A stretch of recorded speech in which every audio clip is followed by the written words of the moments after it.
This is the bathroom. Now watch out, we got some bad roaches here. Hey, you're on our turf, man. And man, I'll cut you up so bad.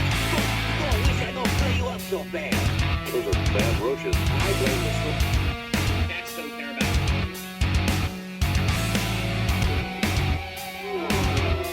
But go ahead and tell you how it ends. Dr. Phil says, and how is that working out for you? Look at that and crying. You know what bugs me? Bug bombs. If I had $1 for every time a new customer told me that they tried bug bombs before calling me, I would be able to retire. In every single case, they used way too many, creating a potentially dangerous situation.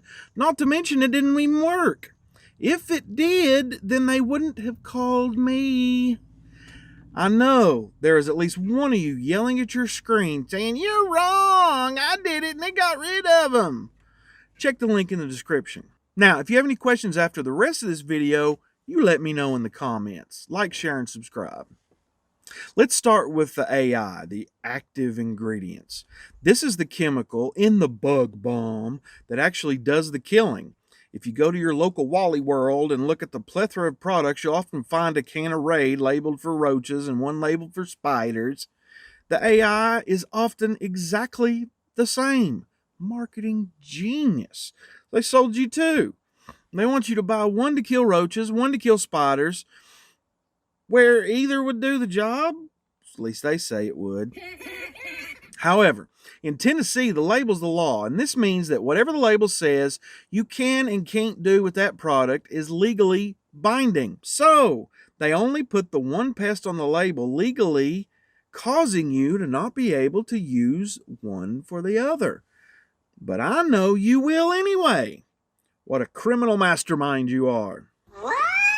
These AIs used are usually common products, also used by the professionals.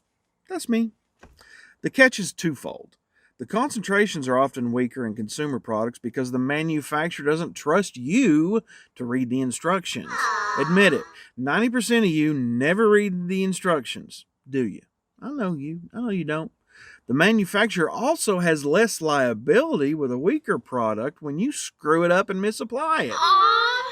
The other issue is quality. The production of the AIs makes a big difference. Synthetic pyrethroids used in most all of these products can be created many different ways, and like anything else in life, there's cheap ones, there's quality ones. The professional products also use technologies like microcaps to lengthen the effectiveness, which is where the magic happens. All of them will kill a bug if you get it directly on them.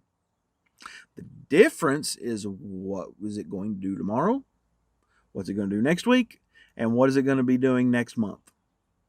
I guarantee you that bug bomb isn't going to be doing jack. Now, with the inferior ingredients aside, let's look at how the product physically works.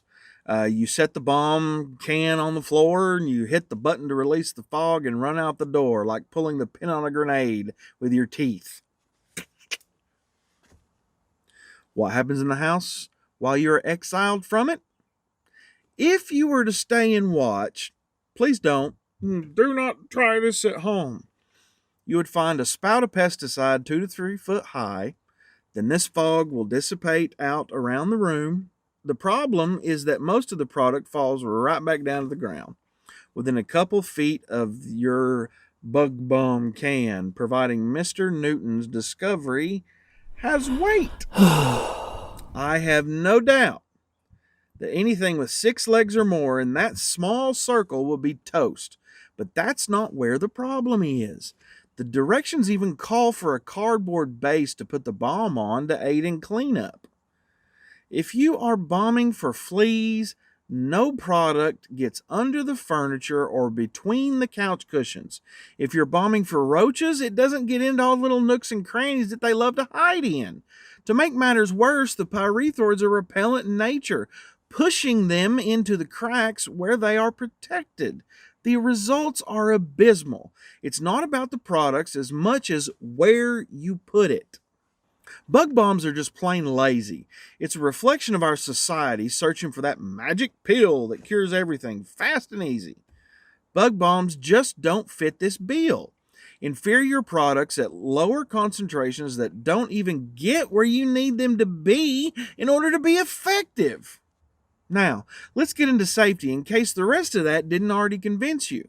For starters, I'm a professional pest control operator, and even with the products I have at my disposal, I very almost never use a fogger.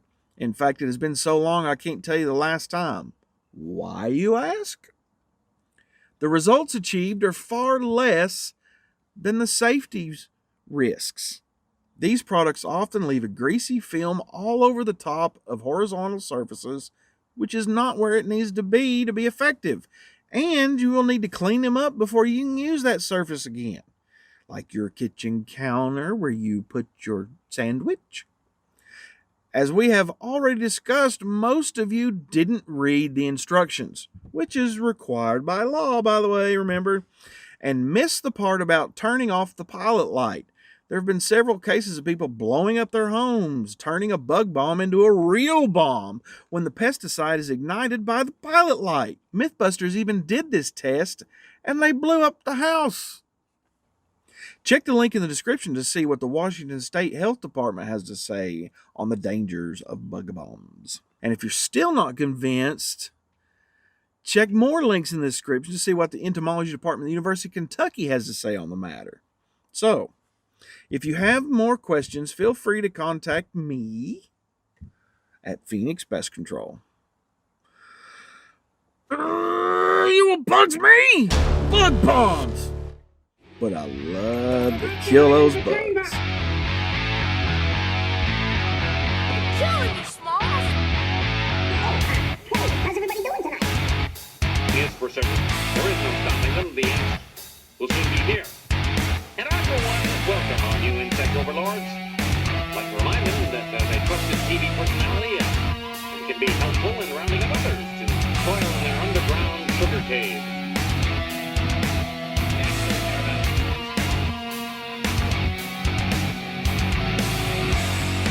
So, I stand upon my desk to remind myself that we must constantly look at things in a different way.